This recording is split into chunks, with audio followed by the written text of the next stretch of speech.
Hello students, कैसे हैं आप सब। You are welcome to easy economics classes. हम आपको पढ़ा रहे हैं इस सीरीज में कि नेशनल इनकम के जो न्यूमेरिकल्स हैं उनको इजी वे में कैसे सोल्व किया जाए। फर्स्ट वाली वीडियो आपके लिए बहुत इंपॉर्टेंट है जो इस प्लेलिस्ट में है, और पार्ट 1 के नाम से उस वीडियो में हमने आपके इस पूरे चैप्टर के जो कंसेप्ट्स हैं जो इन न्यूमेरिकल्स में यूज़ होते हैं वो सारे कंसेप्ट्स हमने आपको बहुत अच्छे से डिटेल में समझाए हुए हैं। तो अगर आपने वो वीडियो नहीं देखी है तो पहले वो वीडियो देखिए, तब आप इस वीडियो पे आएंगे तो आपको ज़्यादा फ्रूटफुल रहेगा, आपको ज़्यादा चीज़ें समझ में आएंगी। जो हमने आपको 6 गोल्डन स्टेप्स बताए थे उनमें पहला स्टेप फॉलो करते हैं।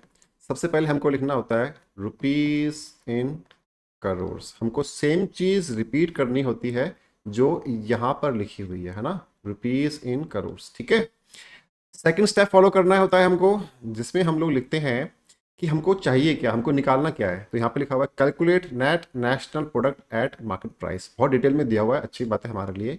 Net national product at market price, ये हमको निकालना है। Very good. दूसरा स्टेप हो गया। थर्ड स्टेप देखिए। थर्ड स्टेप में हमको निकालना है कि हमको मेथड कौन सा यूज़ करना है इस क्वेश्चन को सोल्व करने के लिए। मेथड निकालने का एक तरीका है, एक ट्रिक है जो हमने आपको फर्स्ट वाली वीडियो में बताई थी, आज फिर रिपीट कर रहे हैं। इन सभी फिगर्स में देखिए कि सबसे बड़ी फिगर कौन सी है। तो ये है हमारी 700 वाली जो फिगर है। इसके आगे क्या लिखा हुआ है, कॉम्पनसेशन ऑफ एम्प्लॉयज। ये कहाँ पे यूज होती है, ये तीनों में से केवल एक मेथड में यूज होती है जिसका नाम है इनकम मेथड। तो हमने यहाँ पे लिखा कि हम इस क्वेश्चन में इनकम मेथड फॉलो करेंगे। गुड।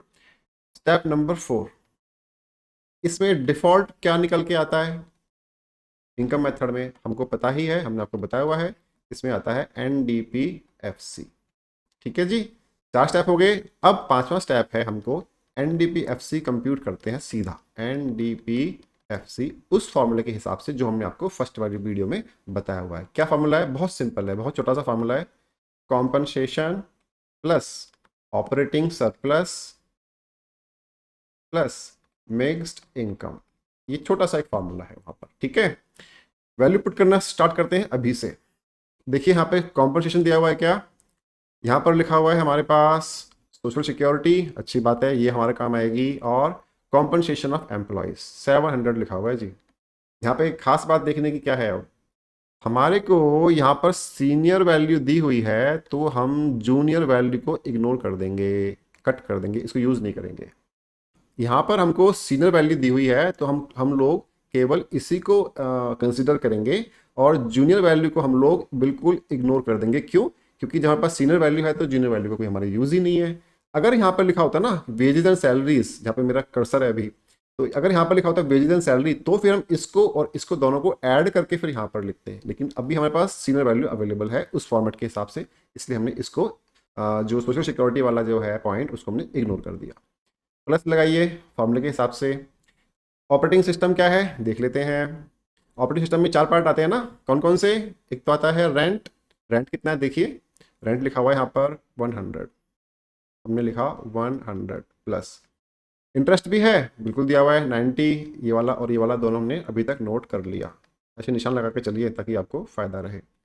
प्रॉफिट दिया हुआ है क्या, प्रॉफिट तो नहीं दिया हुआ। प्रॉफिट की जूनियर फिगर्स दी हुई हैं, कौन कौन सी। डिविडेंड दिया हुआ है, और देखते हैं अनडिस्ट्रीब्यूटेड प्रॉफिट भी दिया हुआ है, और कॉर्पोरेट टैक्स भी दिया हुआ है। तीनों को ऐड कर दीजिए तो आपका प्रॉफिट निकल आएगा। कर दीजिए। यहाँ पर क्या है, कॉर्पोरेट टैक्स है हमारा 30। ओके। प्लस अनडिस्ट्रीब्यूटेड प्रॉफिट्स कितना है 10, प्लस डिविडेंड्स कितना है 20। ये सब मैं उसी फॉर्मेट को फॉलो कर रहा हूँ जो मैंने आपको फर्स्ट वाली वीडियो में पढ़ाया था। प्लस कर दीजिए। यहाँ पर इसमें एक और कंपोनेंट होता है रॉयल्टी का। यहाँ पर इस रॉयल्टी का कोई इन्फॉर्मेशन नहीं है तो उसको हम जीरो मान के इग्नोर कर सकते हैं। थर्ड आ गया मिक्स्ड इनकम। देखिए कुछ दिया हुआ है क्या, मिक्स्ड इनकम के नाम पर इस क्वेश्चन में कुछ भी नहीं दिया हुआ, तो आप क्या कीजिए, इसको जीरो मान लीजिए। तो यहाँ पर आपका NDPFC निकल आया 700, 800, 890, 920 एंड 950। एक बार फिर से चेक करेंगे इसको लिखने से, फाइनल करने से पहले। उल्टा चलते हैं इस बार। 20 एंड 10 30, 30 30 60, और 90 150, 250। Okay, this is fine. NDPFC is rupees 950 crore. ये हमने ना करोड़ वाली फिगर यहाँ पे ही लिख दी, तो बाबा लिखने की इसको जरूरत नहीं है। अब स्टेप नंबर आ गया जी 6। बहुत आसान है करना हमारे बताए तरीके से।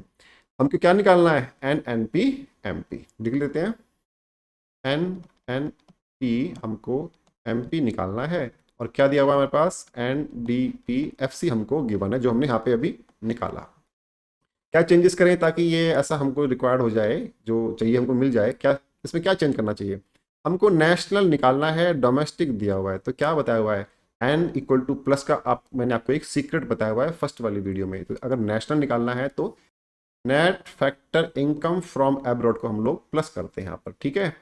फिर हमने देखा कि यहाँ पर MP है, यहाँ पर FC है, तो इस FC को MP में कन्वर्ट करने के लिए, फैक्टर कॉस्ट को मार्केट प्राइस पे कन्वर्ट करने के लिए हम लोग इसमें NIT नेट इनडायरेक्ट टैक्सेस को भी ऐड कर देंगे। वैल्यूज पुट कीजिए, वैल्यूज पुट कीजिए सीधा, देखिए इक्वल टू NDPFC कितना था हमने निकाला अभी 950, वेरी गुड। NFIA कितना है पढ़ लेते हैं।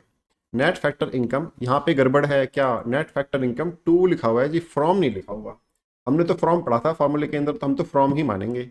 तो इस 2 को हम लोग फ्रॉम में कन्वर्ट करेंगे। कैसे, देखिए नेट फैक्टर इनकम 2 अब्रॉड लिखा हुआ है ना, तो जो भी आगे लिखा हुआ है, जो कुछ भी है, चाहे कुछ भी है, उसको हम लोग रिवर्स कर देंगे। माइनस है तो प्लस कर देंगे, प्लस है तो माइनस कर देंगे, तो वो हमारा फ्रॉम बन जाएगा, 2 से फ्रॉम बन जाएगा, ठीक है। तो नेट फैक्टर इनकम 2 अब्रॉड लिखा हुआ है -10, इस 2 को फ्रॉम में कन्वर्ट करने के लिए हम लोग इसका जो साइन है वो चेंज कर देंगे। तो -10 है तो वो क्या हो जाएगा, +10 हो जाएगा। तो हमने क्या किया, +10 लिख दिया यहाँ पर इस तरह से। और NIT देखिए, नेट इनडायरेक्ट टैक्स क्या लिखा हुआ है, बिल्कुल लिखा हुआ है, ये रहा हमारा नेट इनडायरेक्ट कितना है 110, निकल गया आपका आंसर, निकल गया जी। Net national product at market price is equal to कितना आ गया, देखिए ये आ गया जी ₹1050, 1060, 1070, ₹1070 कर, ये आपका हो गया जी answer. This is your answer, very sweet and correct answer. अगर आपसे ये क्वेश्चन एक बार में नहीं निकलते हैं ना, उसका एक रीज़न है। क्या रीज़न है, आप क्या करते हैं कि क्वेश्चन स्टेटमेंट को पढ़ते हैं और फॉर्मूलेस के अंदर हर एक फिगर को फिट करने की कोशिश करते हैं कि ये कहाँ आएगा, ये कहाँ आएगा, इस तरह से। ये गलत तरीका करने का। सही तरीका क्या है, आपको फॉर्मूला बिल्कुल ढंग से याद होना चाहिए कि जी NDPFC का सर ने ये फार्मूला बताया था, हम बिल्कुल वही फार्मूले को फॉलो करेंगे, इसके अलावा ज़रा भी नहीं हिलेंगे। तो आपको उस फॉर्मूले में जो जो चीज़ें चाहिए वो आप यहाँ से छांटते रहिए, बाकी सारी चीज़ों को आप बिल्कुल इग्नोर कर दीजिए। आपको पढ़ने का भी ज़रूरत नहीं है। अगर आपने पढ़ा और कहीं पर लिख दिया तो पक्का आप गलती कर रहे हैं। तो फॉर्मूले पे आप कॉन्फिडेंस बढ़ाइए। वो कैसे बढ़ेगा, पहली वाली वीडियो को 5 बार, 2 बार, 3 बार देख करके। अगर आपने फर्स्ट वाली वीडियो इस प्लेलिस्ट की नहीं देखी तो आपको ये सारा ऐसा लगेगा कि यहाँ कर लेंगे, देखा जाएगा, ऐसा वाला हो जाएगा। और वो देख के अगर आप ये वाला करेंगे तो आपको बहुत सारा ना क्लैरिटी आएगा कि हम लोग कहाँ कहाँ गलती करते थे। जैसे कि यहाँ पे क्या था, एक कन्फ्यूजिंग फिगर, यहाँ पे कन्फ्यूजिंग फिगर ये था कि ये हमारी जूनियर वैल्यू है और ये हमारी सीनियर वैल्यू है। तो आप क्या करोगे, दोनों को लिखाओगे, 700 और 11 दोनों को यहाँ पे लिखाओगे, तो आपका सारा गलत हो जाएगा। तो इस तरह से आपको जो प्रोसेस हमने बताया हुआ है, जो 6 हमने स्टेप बताए हुए हैं गोल्डन स्टेप्स वो वाले, एंड जो हमने तीनों मेथड का अलग अलग फॉर्मूला विद कंप्लीट डिटेल जो बताया हुआ है फर्स्ट वाली वीडियो में, वो आपको बार बार देखना है। तभी आप इन क्वेश्चंस को ना बहुत मजे लेते हुए, बड़ा इत्मीनान से ना, बड़ा मतलब एंजॉय करते हुए आप सोल्व कर पाओगे। नहीं तो फिर आप फंसे रहोगे कि क्या करें क्या करें, समझ में नहीं आ रहा, इस तरह से हो जाएगा।